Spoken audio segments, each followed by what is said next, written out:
After about almost 2 weeks, we are back with another update.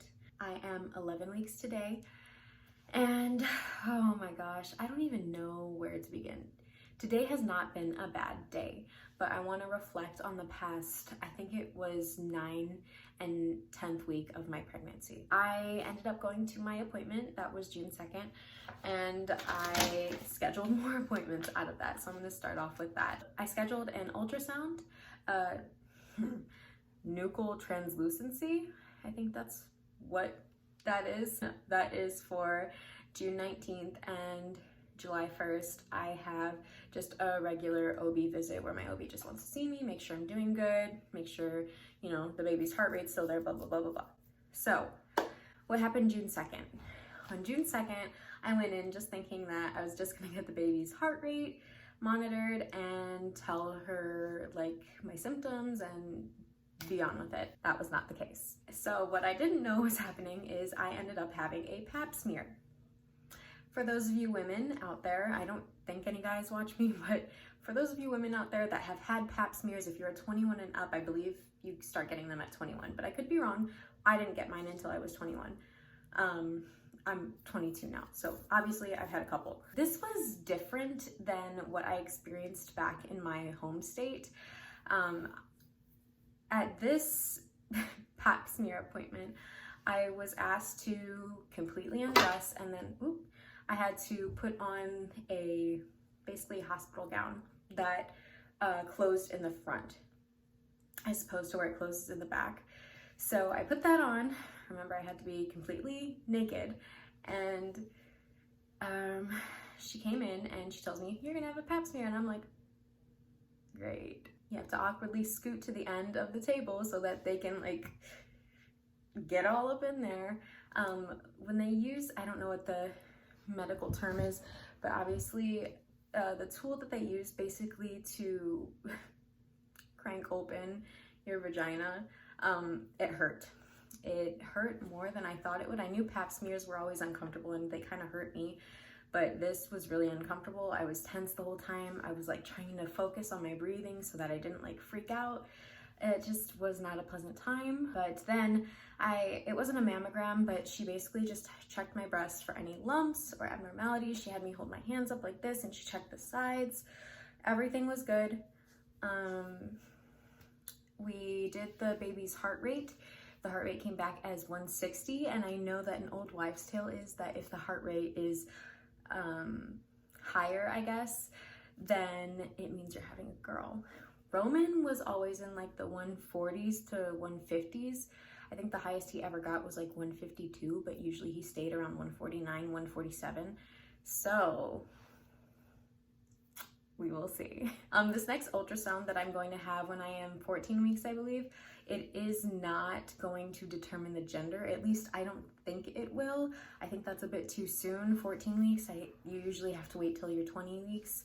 I think with Roman, I found out at around 18 or 19 weeks. With this baby, I won't be finding out until about roughly the end of July, beginning of August, which, considering how time has been flying by lately, hopefully that will come like really soon as well. One question I ended up asking my OB, and something that I didn't notice with Roman, was that I just feel like I have a more stronger smell down there, if you know what I mean. It's not like a fishy smell, it's not disgusting, but I'm just aware of my natural odor that my vagina gives off.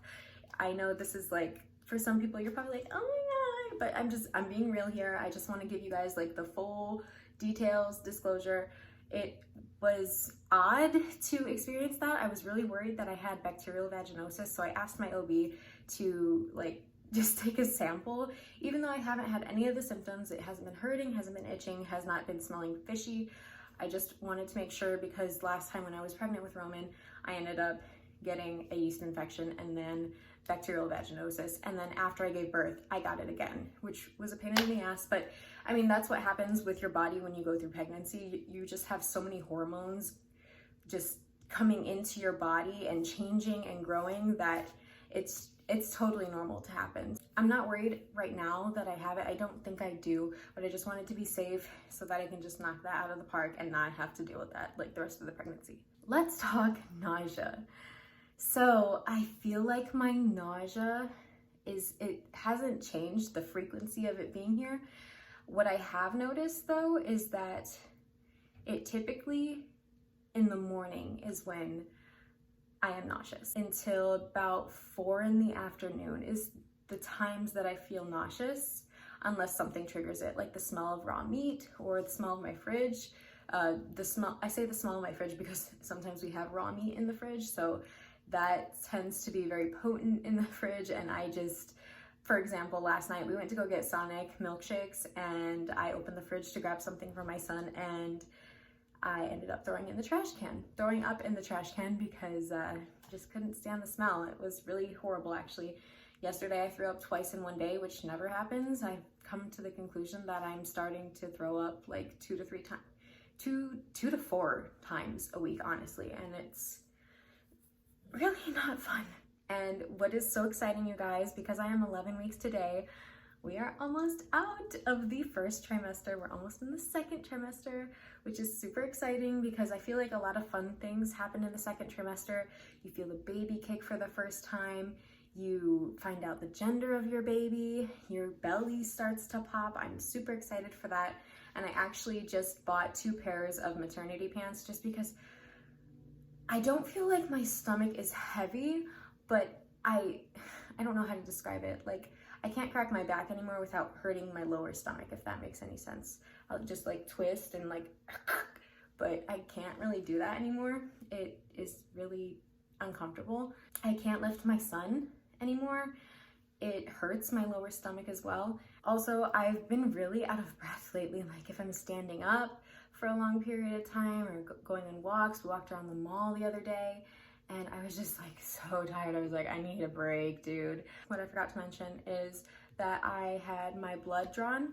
Oh my God, that actually hurt too. I don't know if I'm a sissy now or if like it's just different out here in California, but when they took my blood and put the needle in my arm, it hurt, like it was pretty uncomfortable.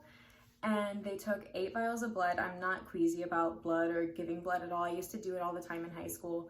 And I haven't since, just because I was pregnant with Roman and then I haven't really looked for places out here. I just knew of places in my hometown. So hopefully when we move back in 3 months, I will be able to donate blood again after this baby is born, on it, obviously. At my doctor's appointment, they weighed me in at 163 pounds. So that means that I have gained 3 pounds since being pregnant.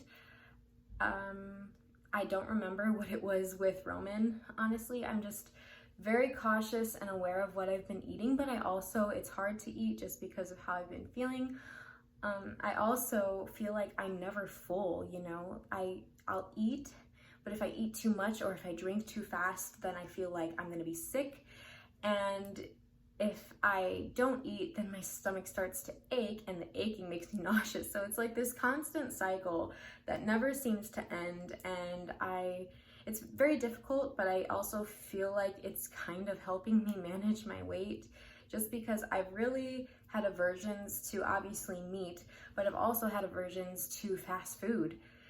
And I think that's good in my case. Like I've been really craving fruits and like celery with peanut butter, which is great because I'd rather be craving that right now than flaming hot Cheetos or a piece of cake. But as of right now, I think that's all that I have for you guys. I'm gonna close this off with a bump shot. Hopefully, I'm on the floor right now instead of like in front of the window where I usually am. I don't have a chair accessible to me right now. So I will try to show you again. I don't think it's a bump. I just think it's, you know, bloat and fat. However, I also forgot to mention that at my OB appointment, as she was feeling my belly, you know, feeling for the uterus and the baby and everything, she did say that we are beginning to feel pregnant, as in my belly is starting to feel firm and pregnant, which was super exciting news. I can't wait to start showing, and I can't wait for my husband to see my belly start showing because, again, he did not get to experience me being pregnant because he was deployed. Without further ado, I'm going to show you my bump. I don't know. What do you guys think? I don't feel like anything's there. That was really awkward because like, see, I'm like out of breath already. Let's see, what's my heart rate right now? Because like doing that, out of breath in my heart, I can feel it pounding. 131. My resting rate is about 88. So we're up there. I'm telling you guys, I'm getting tired fast. But thank you so much for all my new subscribers. I really, really appreciate you guys subscribing still and commenting, even though I haven't really been super active. I'm still trying to keep this to a video a week. And I hope that you guys are really enjoying this. If you have any suggestions, please let me know. I appreciate all the wonderful, nice comments that I've been getting on my videos lately. I wasn't expecting it, and it was honestly why I was skeptical to make a YouTube, because I was worried that I was gonna get a lot of hate for being different, for not looking like the average girl. And I really appreciate people of all different kinds of races and backgrounds coming to my videos and just giving positive feedback, and I really appreciate it. So, Mama is out of breath, okay? I gotta end this video. Good Lord. Thank you guys for watching. Bye.